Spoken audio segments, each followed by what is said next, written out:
Dobrý deň. Nachádzame sa pre Ministerstvom práce, sociálnych vecí a rodiny. Na úvod vám poviem jeden veľmi tragický a smutný príbeh, kedy sa matka 9 rokov dožadovala styku so svojimi vlastnými deťmi, kedy 9 rokov chodila na ústredie práce, sociálnej veci a rodiny na Špitalskú ulicu, kde ja chodím 7 rokov. Dieťa po 9 rokoch spáchalo samovraždu. Každému rozumne zmyšľajúcemu človeku je jasné, aký to má dopad na zdravý psychický a fyzický vývoj dieťaťa, ak ho separujete od biologickej matky alebo od biologického otca.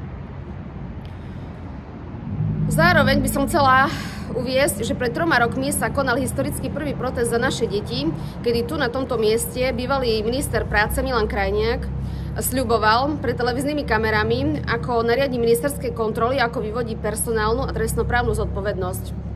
Prvý krok splnil do bodky. Chcem uviesť, že rovnako v mojom prípade bola vykonaná ministerská kontrola, kde na 1 až 4 boli zistené pochybenia kolíznych úradníkov zo Svaradovej Bratislava. Pričom minister Krajniak, ak by som sa nedožadovala ani po pol roku po vykonanej kontrole, mi ani nedali vedieť, že kontrola bola ukončená. A nie len, že nevyvodil personálnu trestnoprávnu zodpovednosť, tie ľudské hyeny tam sedia dodnes a dodnes ničia životy našim deťom. Toto ministerstvo má momentálne nového ministra práce Erika Tomáša.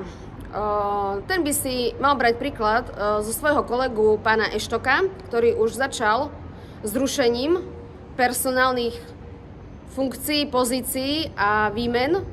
A rovnako tak UPSVAR Bratislava, myslím si, že po novom roku dojde k zrušeniu UPSVARu Bratislava, nakoľko tento úrad pácha dlhoročne, ale že ťažké zločiny na maloletých deťoch, kde je trestná sadzba 15 rokov. Títo úradníci ako Marcinová, Valentovič a spol majú krv na rukách. Nie jedného dieťaťa. Majú na svedomí odobratie deti do centier pre rodiny a deti, adopcie. Samozrejme, točí sa v tom miliónový biznis, ako dlho hovorím, rovnako tak. Viete čo, zvyšok asi ako po vzore pána Zoroslava Kolára poskytnem orgánom činným trestnom konaní. Málo kto však vie, že ja sama som bola zamestnaná na Ministerstve práce, sociálnej veci a rodiny na oddelení verejného obstarávania, kde som musela odísť pre šikanu. K tomu by som len dodala, že šikana je to, čomu momentálne čelia väčšina rodičov, ktorí sa ocitli v spore o dieťa, respektíve bojujú o svoje milované deti, a kde štát zveruje naše deti týmto beštiam z Ministerstva práce, sociálnej veci a rodiny, tzv. Kolízným opatrovníkom. Zároveň by som chcela uviesť, že aj napriek tomu, že v mojom spise bola vykonaná kontrola, nedošlo k žiadnym zmenám, bol vymenený iba kolízny opatrovník, už 3. v poradí, ktorý naďalej koná v prospech seba a môjho ex-partnera, nie v prospech nášho maloletého syna, kde som strávila 6. rok Vianoce bez môjho syna, bez žiadneho kontaktu.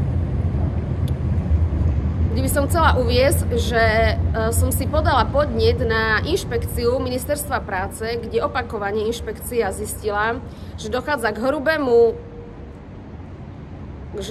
hrubému porušovaniu zákonov o rodine na mojom maloletom synovi.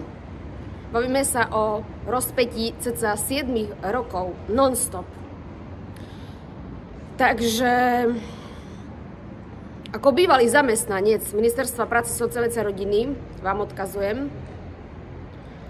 že UPSVARy budú zrušené, všetci kolízni opatrovníci prejdú všetky spisy a všetky deti, ktoré boli separované od rodičov, kde kolízny nekonal, budú niesť nielen personálnu a trestnoprávnu zodpovednosť, kde je trestná sadzba 15 rokov, bavíme sa o maloletých osobách. A zároveň by som chcela uviesť, že zločiny na maloletých deťoch sú nepremlčateľné a tí, čo si myslia, že sa im neujde, tak potom tu zauroduje karma, ako uradovala pred 2 dňami, nebudem menovať, ale či veríte, či nie, ono ono spravodlivo si po vás príde. A hovorím, na tomto ministerstve sa páchajú ťažké zločiny na našich malotých deťoch. Spomením len mená Marcinova, Valentovič, Milan Krajniak, kolízni opatrovníci Fialová, Bláhová, Karlíková, Zeleniak. A vy budete mať verejný súd pred celým Slovenskom. Ďakujem veľmi pekne za pozornosť a o 2 dní, ešte na konci roka, sa vám prihlásim od vedľa, od AV Cezara Žilinku, kde nahrám posledné video tohto roka. Ďakujem veľmi pekne za pozornosť.